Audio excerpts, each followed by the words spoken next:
तुम मेरा हाथ ही मिलाओगे?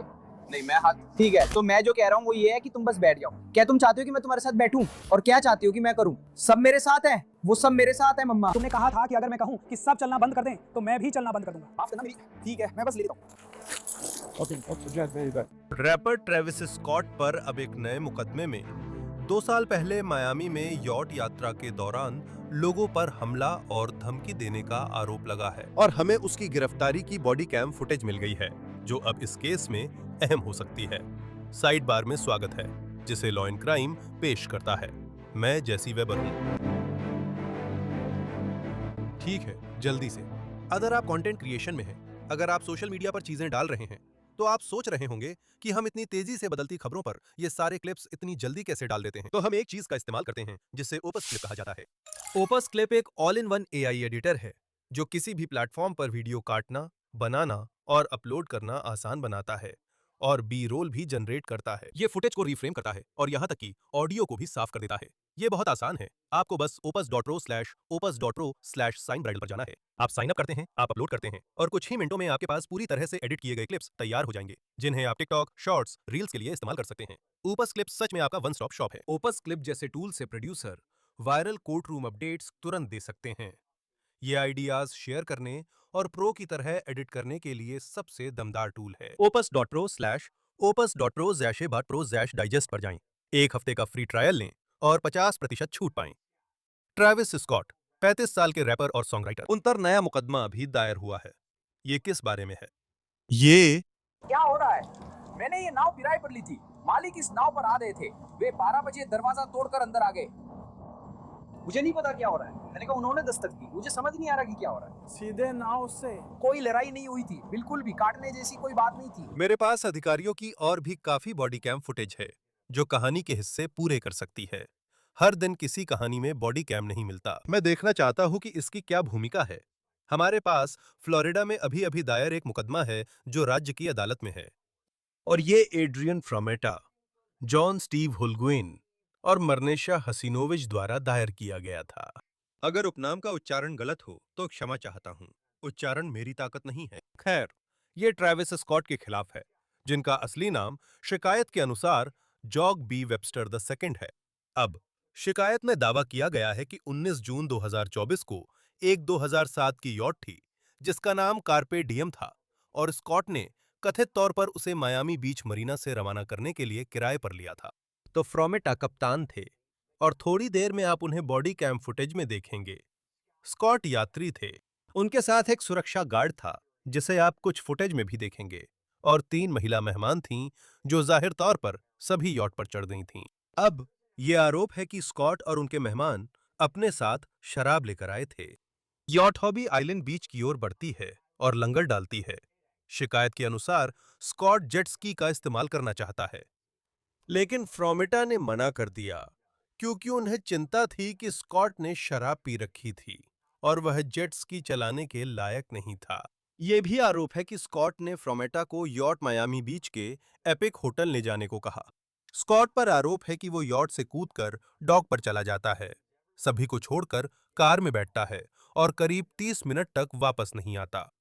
फिर शिकायत में आरोप लगाया गया है कि जब वो वापस आता है तो वो फ्रोमेटा के प्रति और भी आक्रामक हो जाता है। फ्रोमेटा फ्रोमेटा का दावा है कि उसने चार्टर पूरा किया, यात्रा पूरी की, यॉट को वापस मायामी बीच मरीना ले गया, लेकिन स्कॉट ने यॉट छोड़ने से इनकार कर दिया। शिकायत के मुताबिक फ्रोमेटा ने स्कॉट से कहा कि चार्टर खत्म होने पर उसे जाना होगा। अब मैं आपको शिकायत से शब्दशः पढ़कर सुनाने जा रहा हूं। वैसे जब मैं इन सब के बारे में सोच रहा हूं तो मेरे मन में पहला सवाल यही है, क्या कोई निगरानी फुटेज है? क्या ऐसे टेक्स्ट मैसेज हैं जो टाइमलाइन की घटनाओं को दर्ज करते हों? ठीक है, उद्धरण। बिना किसी चेतावनी के स्कॉट ने फ्रोमेटा को पीछे से धक्का दिया और फिर बंद मुट्ठी से उसकी गर्दन और छाती के ऊपरी हिस्से पर मारा। फ्रोमेटा आगे की चोट से बचने के लिए जहाज के बार क्षेत्र के पीछे हट गया। मैं चाहता हूं कि आप इसे याद रखें। यह इस मामले के दावों में से एक, यानी एक कानूनी आधार के लिए अहम हिस्सा होगा। इसके बाद स्कॉट ने फ्रोमेटा पर चिल्लाया। स्कॉट ने बार बार फ्रोमेटा को धमकी दी, जिसमें यह भी कहा कि फ्रोमेटा अब मरा हुआ है और स्कॉट उसे मारने वाला है। स्कॉट ने फ्रोमेटा से कहा कि वो बार के पीछे से बाहर आए और उससे अकेले में बात करे, लेकिन अपनी सुरक्षा के डर से फ्रोमेटा ने मना कर दिया। स्कॉट के साथ आया सुरक्षा गार्ड बीच बचाव करने की कोशिश करने लगा, लेकिन स्कॉट ने उसे नौकरी से निकालकर जहाज छोड़ने को कहा। मैं सोच रहा हूं, अगर मामला ट्रायल तक गया तो संभावित गवाह कौन होंगे? क्या सुरक्षा गार्ड इस मामले में वादियों के पक्ष में गवाही देगा कि उसने क्या देखा, क्या सुना, क्या अनुभव किया? और ये दूसरी महिलाएं, क्या उन्होंने जहाज पर कुछ देखा? शिकायत में कहा गया कि फ्रोमेटा डर गया और उसने हासेनोविच व होल्गुइन से संपर्क किया, जो अन्यवादी हैं। शिकायत के अनुसार ये वही लोग हैं जिन्होंने यॉट के चार्टर संचालन को संभाला था। शिकायत के अनुसार वे लगभग 10 मिनट में मौके पर पहुंच गए। वे यह भी दावा करते हैं कि उन्होंने स्कॉट को आक्रामक व्यवहार करते हुए देखा। और वैसे अगर मुकदमा होता है तो आप सोच सकते हैं कि ये सभी गवाही देने के लिए अदालत में पेश होंगे। कथित तौर पर स्कॉट ने जहाज छोड़ने से इनकार कर दिया, उसने यॉट छोड़ने से इनकार कर दिया। लेकिन जब वे उतरने की कोशिश कर रहे थे, मतलब जब वादी डॉक पर उतरने की कोशिश कर रहे थे, तो कथित तौर पर स्कॉट भी उनके पीछे डॉक पर आ गया, जहां उसने चिल्लाया और आक्रामक व्यवहार किया। फिर से यह सब शिकायत के अनुसार है।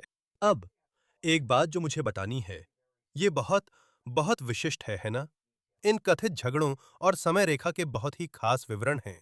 मैं हमेशा सोचता हूं जब भी शिकायत या अभियोग में ऐसा पढ़ता हूं, लेकिन जब आप इसे शिकायत या सिविल केस में पढ़ते हैं, तो सोचता हूं, क्या इतनी विशिष्टता किसी दावे को ज्यादा विश्वसनीय बनाती है?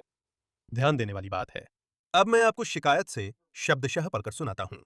इसमें लिखा है, उद्धरण, जवाब में फ्रोमेटा, हसनविक और होल्गुइन आगे की टकराव से बचने के लिए जहाज पर वापस चले गए। स्कॉट ने उनके पीछे पीछे जहाज पर वापस जाने की कोशिश की।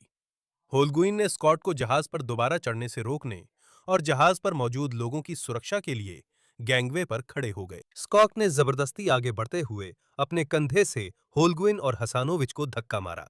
इस टक्कर से होल्गुइन जमीन पर गिर गए और हसनविक भी गिर पड़ी, जिससे उनका पेट और नितंब एक मेज से टकरा गया। टक्कर के बाद होल्गुइन और हसनविक जहाज के अंदरूनी हिस्से में चले गए, जिसे बाहरी डेक से एक कांच के दरवाजे ने अलग किया था। इसे याद रखना, आगे चलकर इसका जिक्र होगा। फ्रामेट्टा ने स्कॉट को होल्गुइन और हसनविक का पीछा करने से रोकने की कोशिश की, लेकिन स्कॉट जहाज के दूसरी तरफ से घूमकर उस कांच के दरवाजे तक पहुंच गए, जो अंदरूनी हिस्से की ओर जाता था। वैसे मैं फिर से एक बात सोच रहा हूं, क्या इस यॉट पर निगरानी फुटेज है? क्या वहां कैमरे लगे हैं? शिकायत पर लौटते हुए स्कॉट ने चिल्लाया कि वे मर चुके हैं और जबरदस्ती कांच का दरवाजा खोलने की कोशिश की, जबकि होगविन और हसिनोविच ने अंदर से दरवाजा बंद रखा। होगविन और हसिनोविच जहाज से सुरक्षित बाहर नहीं जा सकते थे। स्कॉट उन्हें धमका रहा था और अंदर आने की कोशिश कर रहा था। ये अहम बिंदु है जिसे हम बाद में चर्चा करेंगे। हल्गविन और हासिनोविच जहाज के अंदर फंसे रहे जब तक कि कुछ मिनट बाद पुलिस नहीं पहुंची। जैसे ही पुलिस पहुंची, उन्होंने स्कॉट को जहाज से दूर ले जाया। अब वहां से वादियों का दावा है कि स्कॉट मरीना से चला गया था, लेकिन 15 मिनट से भी कम समय बाद वह वापस आया, जहाज की ओर दौड़ा और वादियों का कहना है कि वे अपनी सुरक्षा को लेकर डर गए थे। लेकिन फिर खबरों के मुताबिक पुलिस ने उसे हिरासत में ले लिया। वहां समय रेखा पर दिलचस्प बहस थी और मैं 1 सेकंड में बॉडी कैमरा का वीडियो चलाने वाला हूं, जो फिर से उस कहानी से मेल नहीं खाता जो आप देख रहे हैं। लेकिन वादियों का दावा है कि इसके बाद स्कॉट ने कथित तौर पर सोशल मीडिया पर इसके बारे में पोस्ट किया और कथित तौर पर हुई इस घटना से शर्ट्स और अन्य सामान बेचकर मुनाफा कमाने की कोशिश की और इस घटना को हल्के में लिया। और मेरा मतलब है, देखिए, यह रिपोर्ट किया गया था कि उसने इसके बारे में मर्चेंडाइज रिलीज की थी। यह रिपोर्ट किया गया था कि उसने इस घटना के अपने मगशॉट की टी-शर्ट रिलीज की थी, जिस पर लिखा था, इट्स मायामी। यह सब उसकी गिरफ्तारी के बाद हुआ था। यह उसकी मर्च साइट पर बिक्री के लिए उपलब्ध थी। मैं चाहता हूं कि आप इसे याद रखें, क्योंकि यह नुकसान पर दिलचस्प चर्चा शुरू करता है। वे किस लिए मुकदमा कर रहे हैं, नुकसान क्या था, मैं आगे बताऊंगा। लेकिन जो इस मामले को अलग बनाता है, और मैंने पहले भी कहा था, वो ये है कि पुलिस बॉडी कैमरा फुटेज में इस घटना के कुछ पल कैद हुए हैं। ध्यान से देखिए, हमारे YouTube पेज पर यह सब कुछ उपलब्ध है। हमारे पास पूरी, मेरा ख्याल है 30 मिनट की पूरी बॉडी कैम फुटेज है। आप इसे देख सकते हैं। मैं आपको कुछ खास पल दिखाना चाहता हूं जो अहम हो सकते हैं। मैं आपको ये दिखाता हूं। मैंने नाव किराए पर ली थी। मालिक आए और 12 बजे दरवाजा तोड़ दिया। मुझे नहीं पता क्या हो रहा है। उन्होंने दरवाजा खटखटाया, मुझे समझ नहीं आ रहा, सीधा नाव से बाहर, कोई लड़ाई या काटना नहीं हुआ। हेलो, मैं क्रैकर हूँ, फ्रैंक, आपकी नाव पे हूँ, मेरे पास 2 हैं। ये यहाँ है। हाँ, मैंने देखा।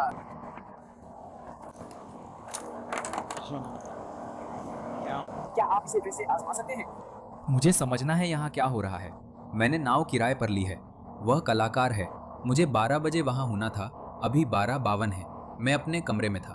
कैप्टन ने 12 बजे, शायद 12 बजे से थोड़ा पहले दरवाजे को लात मार के खोल दिया था। मैंने उससे कहा कि कमरे में दोस्त के साथ होने पर दरवाजा लात मारना बेइज्जती है। मालिक आया तो पूछा, आपने मेरी सिक्योरिटी को बुलाया क्यों नहीं?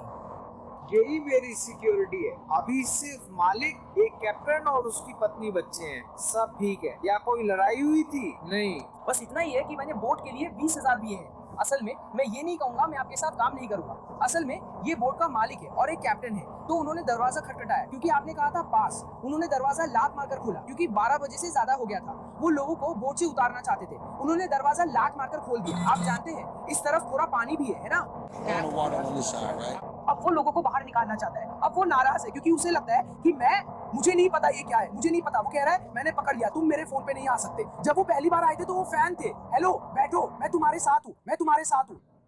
सच कहूं तो, अरे दोस्तों, मैंने तुम्हें बैठने को कहा था। मैं अपने बच्चों की कसम खा के कह रहा हूँ, मैं तुम्हारे साथ बैठा हूँ। अपना फोन नीचे रखो, अपना फोन नीचे रखो, मैं तुम्हारे साथ हूँ। ट्रेविस, मैं तुम्हारे साथ हूँ। तुम्हारा नाम क्या है? ऑफिसर यहाँ, ठीक है। आइए, आपसे मिलकर अच्छा लगा। Camera China. मेरा नाम?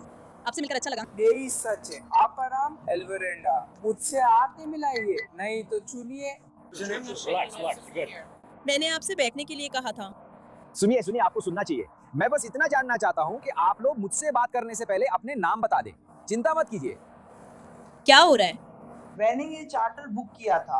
हम अच्छा समय बिताने आए हैं, पर मुझे समझ नहीं आ रहा कि मुझे ये क्यों आजमाना पड़ रहा है। मुझे पता है कि मुझे पता है कि मुझे पता है कि क्या उस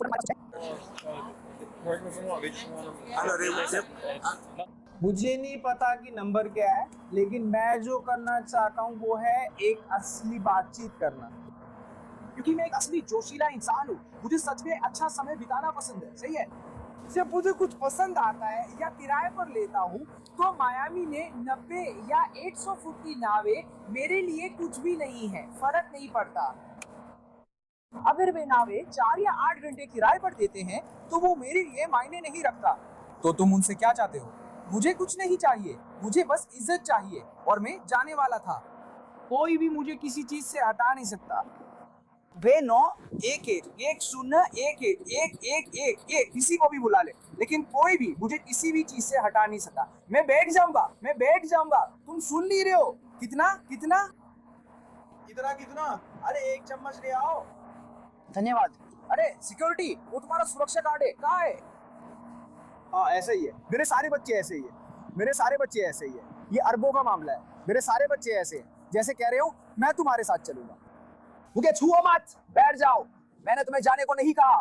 मैं इसे मिस नहीं करना चाहता। क्या तुमने अभी अभी ऐसा कहा? तुम चाहते हो कि मैं तुम्हारे साथ बैठूं, और क्या चाहते हो कि मैं करूं? क्योंकि मैं देखने वाली हूँ कि तुम्हारे बैग में क्या है। घर में हार्ड ड्राइव्स रखना कठिन है। ठीक है, क्या तुम सभ्य तरीके से पेश आना चाहती हो?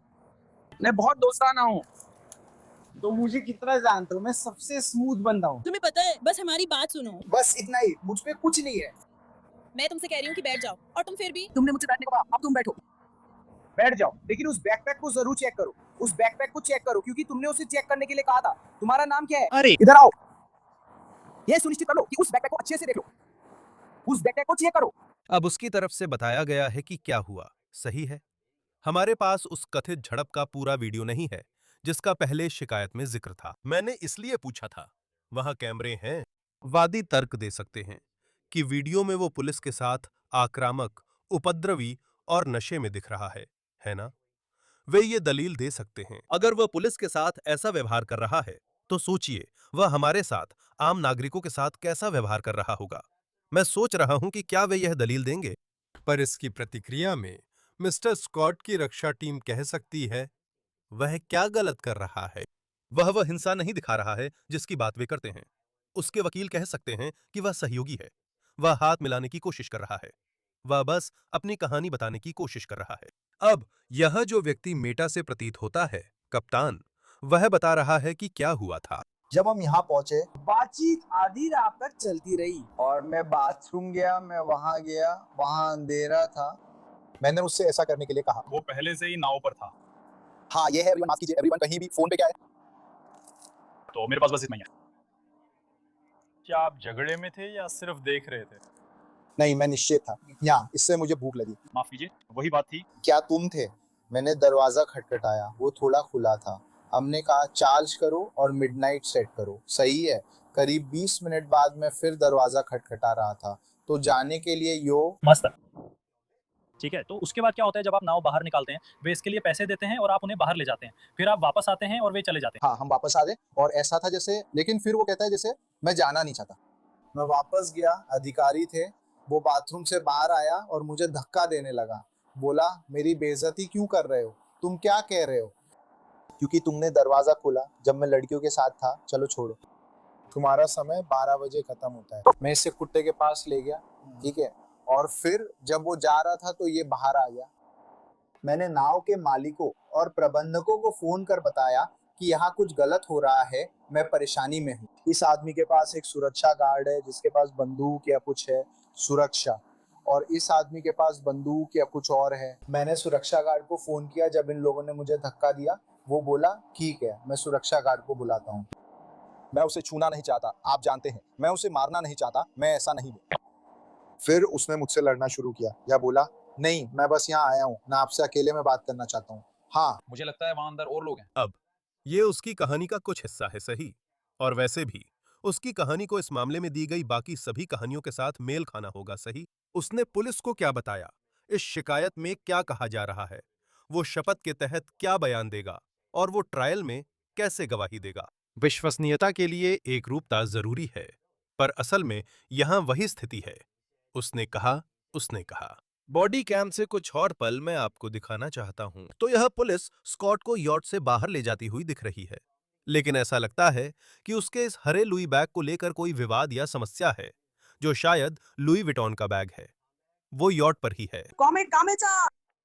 शाउट आउट कामेचा, shout out to the motherfucking gang. नीबा मदरफकर, हमें ये मदरफकर चाहिए। तुम्हारा नाम क्या है? हाँ, जब तक तुम चल रहे हो तुम ठीक हो। तुम्हारा नाम क्या है? हाँ, जब तक तुम चल रहे हो तुम ठीक हो। हाँ, तुम्हारा नाम क्या है? मैंने तुम्हें पहले ही बता दिया था। तुम सुनो, यहाँ बैठो। अल्वारेंगो क्या है? अल्वाराडो, मैं सही हूँ। मुझे पता है मुझे क्या करना है। तुम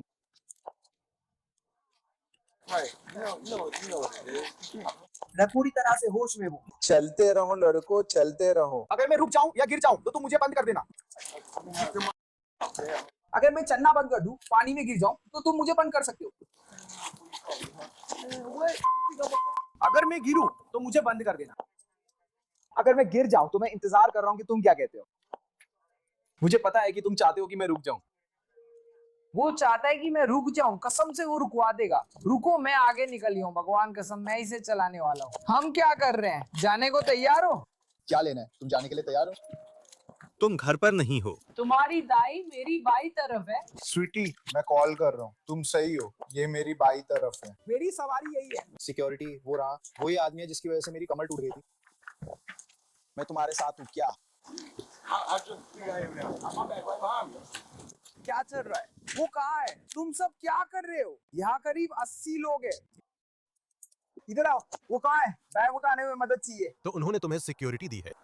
क्या तुम पक्की हो? मेरे आदमी आज बाहर आ गए, उसे तुम्हें सिक्योरिटी दी। मेरा हरा लुई बैग अभी भी नाव पे है। मेरे पास कोई कारण नहीं है। क्या सबके सीने पे कैमरे हैं? तुम हमारा समय बर्बाद कर रहे हो। मुझे अंदर जाना है, मेरा बैग नाव पे है। तुम सब ने मुझे डरा दिया। कल भी तुम सब ने मुझे डरा दिया था। तुमने मुझसे कहा था कि अभी जाओ वरना हथकड़ी लगा दोगे। मेरी बात सुनो, तुमने मुझसे कहा था अगर मैं अभी नहीं जाता तो तुम मुझे हथकड़ी लगा दोगे। मैंने तुमसे कहा था। अरे सुनो, ये देखो एक तस्वीर, मैंने कहा था। तुम अगर तुम्हारा सामान नाव पर है तो हमारे साथ चलो और ले लो। तो तुम्हें पता है तुम्हारा सारा सामान हमारे साथ ही ट्रांसफर हो गया है। मेरे चारों ओर 50 पुलिस वाले हैं भाई। तुम लोग सिर्फ 10 हो। मैंने तुम्हें जाने को कहा था, अब तुम वापस आ गए। तुमने मुझे जाने को कहा था, अब मैं लौट आया हूँ। तुम वापस क्यों आ रहे हो? क्योंकि मैंने कुछ छोड़ा था, क्योंकि वो तुम हो। तुमने कहा था कि तुम्हारे पास नाव पे कुछ नहीं बचा है, क्योंकि यहाँ 50 पुलिस वाले हैं भाई। तुम लोग 13 हो, तो हमारे पास खोने के लिए कुछ नहीं बचा है, क्योंकि 13 है। मैंने नहीं किया। मुझे नहीं पता था कि मेरे पास, तुमने मुझे कोई मौका नहीं दिया। मैं मुड़ के देखना और जांचना चाह रहा था। तुमने कहा था नाव में मत जाओ वरना जेल में डालोगे। कहा था अगर मैं चलना बंद करूं तो भी जेल में डालोगे। क्या ये नहीं कहा था? तुमने कहा था अगर मैं रुक जाऊं तो रुक जाऊंगा। ठीक है, एक पल में मिलते हैं। ठीक है, एक पल में मिलते हैं। तुम्हें बस यही करना है दोस्त। मुझे समझ नहीं आ रहा कि मैं वापस यूं, तो मुझे लगता है आप सही है। ये मामूली अपराध का आरोप है दोस्त। चेतावनी देने के बाद संपत्ति में घुसना। तुम सुबह तक बाहर आ जाओगे। मैंने बस चेतावनी के बाद वाला ही दिया था, एक के बाद। हाँ। लेकिन भले ही मैंने अपना बैग नाव में छोड़ दिया और मैं भागा, बात ये है, अधिकारियों ने मुझे अपनी चीजें इकट्ठा करने का मौका दिया। आपने कहा था कि आपके पास कुछ नहीं है। आप लोगों ने मुझे कोई मौका नहीं दिया। आप लोगों ने कहा कि मैं नाव पर वापस नहीं जा सकता। तो दो आरोप क्या है? नशे में अव्यवस्थित आचरण और संपत्ति में अनधिकृत प्रवेश। मुझे नशे में बताने के लिए उन्होंने मेरा ब्रीथेलाइजर टेस्ट तक नहीं किया। वकील बनने के लिए आपको वकील होना जरूरी नहीं है। आपको कैसे पता कि मैं नशे में हूँ? क्योंकि हमें इसकी बू आ रही है। आप मयाली में नशे में नहीं हो सकते। आप हो सकते हैं, लेकिन आप नशे में बेवकूफी नहीं कर सकते भाई। हाँ, उसे गिरफ्तार कर लिया जाता है। टीएमजी के अनुसार अभियोजकों ने उस पर लगे नशे में हुड़दंग और अनधिकृत प्रवेश के आरोप हटा दिए। एक मजेदार तथ्य है। बताओ, किसने उसका उस आपराधिक मामले में प्रतिनिधित्व किया? उस छोटे आपराधिक मामले में उस समय उसका वकील कौन था? हमारा अच्छा दोस्त ब्रैडफोर्ड कोहेन। हाँ, उस समय उसने एक बयान दिया था जिसमें कहा गया था, उद्धरण, मिस्टर स्कॉट को एक गलतफहमी के कारण थोड़ी देर के लिए हिरासत में लिया गया था। इसमें बिल्कुल भी कोई शारीरिक झड़प शामिल नहीं थी। हम अधिकारियों का धन्यवाद करते हैं कि उन्होंने हमारे साथ मिलकर मामला जल्दी और सौहार्दपूर्ण सुलझाया। अब ये संभव है कि उन अधिकारियों को गवाही देने के लिए बुलाया जा सकता है और बॉडी कैम का इस्तेमाल सबूत के तौर पर किया जा सकता है, भले ही कोई आपराधिक मामला वास्तव में सामने नहीं आया। कभी-कभी सिविल केस आपराधिक केस से अलग आगे बढ़ सकता है, क्योंकि दोनों के सबूतों के मानक अलग होते हैं, जैसे संदेह से परे। सिविल केस में आमतौर पर 51% संभावना, यानी सबूतों का पल्लड़ा भारी होना जरूरी है ना? अब मैं बताता हूं कि किस बात पर मुकदमा है। यहाँ 12 दावे दिए गए हैं। पहला दावा, असॉल्ट। तो आरोप ये है, और ये मेटा की तरफ से स्कॉट के खिलाफ है। आरोप ये है कि स्कॉट ने फ्रोमेटा के खिलाफ धमकियां दी और बल प्रयोग किया, कि उसका इरादा हानिकारक या आपत्तिजनक संपर्क करने का था। ये असली संपर्क खुद नहीं है। ये ज्यादा उस आशंका, उस धमकी के बारे में है, जिसने हानि का एक उचित डर पैदा किया। उचित डर। इन हालात में क्या उचित है? अब फ्रोमेटा दावा करती है कि उसे नुकसान हुआ। उसे डर, अपमान, गंभीर भावनात्मक तनाव, चिंता, मानसिक पीड़ा, दर्द के रूप में हानि हुई। आप इन दावों या कानूनी आधारों में लगभग सभी में इस संभावित हानि को देखेंगे, है ना?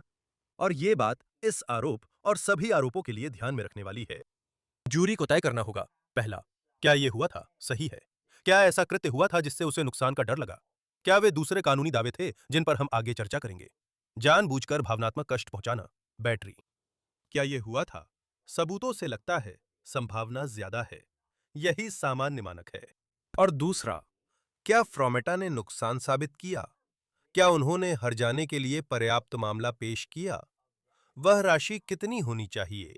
आमतौर पर आप मेडिकल रिपोर्ट, थेरेपी नोट्स, गवाहों की गवाही जैसी चीजें देखेंगे, जो ये दिखाती हैं कि आपने कैसे कष्ट झेला, नुकसान कैसे हुआ। और मैं सोच सकता हूं कि वादी यह तर्क देंगे कि उसका माल बेचना या कथित रूप से उसका माल बेचना, और यह तर्क कि वो उनके साथ जो हुआ उससे मुनाफा कमा रहे हैं, यह उनके नुकसान में योगदान देता है। ये नुकसान की गणना में शामिल है, जो उन्होंने झेला और अब भी झेल रहे हैं। मुझे नहीं पता ये प्रभावी होगा या नहीं, लेकिन मुझे लगता है ये एक तर्क है। दूसरा आरोप, हानिकारक शारीरिक संपर्क। फिर से मेटा द्वारा स्कॉट के खिलाफ है। ये भी हमले जैसा दावा है। ये अब किसी धमकी के बारे में नहीं है। ये वास्तव में किसी पर शारीरिक संपर्क करने के बारे में है। और आपको वह घटना याद है जो शिकायत में थी, है ना? मेटा का कहना है कि स्कॉट ने जानबूझकर हानिकारक और आपत्तिजनक संपर्क किया, जो हल्का छूना नहीं बल्कि गंभीर है। तीसरा आरोप, गैरकानूनी रोक कर रखना। ये वाला दिलचस्प है। तो मेटा का दावा है कि स्कॉट ने उसकी आवाजाही की स्वतंत्रता को रोका, उसकी आजादी छीन ली और यह अनुचित था। मुझे लगता है कि यह बार की घटना के बारे में है ना? बार की तरफ पीछे हटना और वहां जाने की जगह न होना। मुझे नहीं पता कि इसे गैर कानूनी तरीके से रोक कर रखना कहा जाएगा या नहीं। आमतौर पर झूठी कैद में कोई किसी को बंद कर देता है या बाहर निकलने से रोकता है। मेरा मतलब है, आप कह सकते हैं कि वो स्कॉट से डरकर अपनी सुरक्षा को लेकर परेशान था, इसलिए उसके पास कोई जगह नहीं थी। लेकिन क्या यह हमला या मारपीट जितना स्पष्ट है? सोचने वाली बात है। चौथा आरोप, जानबूझकर भावनात्मक कष्ट पहुंचाना। यह मेटा की तरफ से स्कॉट के खिलाफ है और आमतौर पर बहुत व्यापक दावा होता है, जिसमें कई व्यवहार आते हैं। लेकिन मेटा का दावा है कि स्कॉट ने जानबूझकर या लापरवाही से बेहद गंभीर और घोर आपत्तिजनक आचरण किया। यह कानूनी शब्दावली है, इसके लिए आचरण का बहुत गंभीर रूप से हर हद पार करना जरूरी है। आप बहुत घृणित और हानिकारक व्यवहार की बात कर रहे हैं, यह कहते हुए कि उनका कथित कृत्य शालीनता की सीमाओं से बाहर था। गिनती 5। यह फिर एक हमला का दावा है, लेकिन इस बार होल्गुइन बनाम स्कॉट है। गिनती 6। एक और मारपीट का दावा, लेकिन यह होल्गुइन बनाम स्कॉट है। गिनती 7। झूठी कैद, होल्गुइन बनाम स्कॉट। फिर से ये सभी बुनियादी रूप से एक जैसे ही विचार हैं। और ये वाला असल में जो झूठी कैद वाला है, वो इस विचार से जुड़ा है कि वे जहाज पर फंसे हुए थे। सही है, उनके पास कहीं जाने का रास्ता नहीं था, वे फंस गए थे। वैसे ये सब इसी बात पर आकर रुकेगा कि किसने क्या शुरू किया। सही है, आक्रामक कौन था, किसने किसे रोका, शारीरिक बल या धमकी का इस्तेमाल पहले किसने किया। वादी यानी चार्टर ऑपरेटरों के लिए यह फायदेमंद हो सकता है कि वे कहें, उसने यॉट पर तय समय से ज्यादा रुका, हमें उसे जाने को कहना पड़ा। लेकिन परिस्थितियां मायने रखती हैं। यह भी मायने रखता है कि वो सब कैसे बताया गया। हाँ, आप ये तर्क दे सकते हैं कि वो उनकी संपत्ति थी, उन्होंने उसे किराए पर दिया था, उन्होंने उसे एक तय अवधि के लिए चार्टर पर दिया था। संभव है स्कॉट ने समय पर जाने की सहमति वाला फॉर्म या छूट पत्र साइन किया हो, या तय समय के लिए किराए पर लिया हो, जो अहम सबूत होगा। लेकिन फिर भी जो बातचीत हुई, ये सब असल में जिस तरह से हुआ, वो भी बहुत महत्वपूर्ण होगा। 8वां आरोप है जानबूझकर गंभीर भावनात्मक पीड़ा पहुंचाना, जैसे होल्गुइन बनाम स्कॉट केस में। 9 से 12 तक वही आरोप हैं, लेकिन ये हसीदोविच के लिए हैं। ठीक है, तो देखिए, यह कलाकार के लिए एक नई कानूनी लड़ाई की शुरुआत है। वह सबसे ज्यादा संभावना है कि इसे खारिज करवाने की कोशिश करेगा, कानूनी तौर पर पर्याप्त दावा न होने के आधार पर खारिज करने की याचिका। शायद इसमें सीमा अवधि से जुड़ी कोई समस्या है, शायद इसमें क्षेत्राधिकार से जुड़ी कोई समस्या है। आमतौर पर यही कहा जाता है कि दावा कानूनी रूप से टिकता नहीं है। यह बहुत आम है कि भले ही आप सभी आरोपों को सच मान लें, उनसे दावों के जरूरी तत्व साबित नहीं होते। वे दावों का समर्थन नहीं करते कि यह झूठी कैद नहीं है। ऐसा अक्सर होता है, कभी सफल, कभी नहीं। आमतौर पर मुकदमे में शिकायत का जवाब देकर आरोप स्वीकार या अस्वीकार किए जाते हैं। मैं इस पर नजर रखना चाहता हूं और देखना चाहता हूं कि आगे क्या होता है। यह दिलचस्प मामला है। फिर भी ट्रैविस स्कॉट के लिए एक नया अध्याय है। फिलहाल हमारे पास साइड बार पर आपके लिए बस इतना ही है। सभी को धन्यवाद, हमारे साथ जुड़ने के लिए बहुत बहुत धन्यवाद। और हमेशा की तरह कृपया YouTube, एप्पल पॉडकास्ट, स्पॉटिफाई या जहां भी आप अपने पॉडकास्ट सुनते हैं वहां सब्सक्राइब करें। आप हमें NBC के पीकॉक पर भी देख सकते हैं। अगर आप मुझे फॉलो करना चाहें तो X, Instagram या मेरा news nation show JC weber live सोमवार से शुक्रवार रात 11 बजे ईस्टर्न देखें। अगली बार फिर मिलेंगे सब लोग।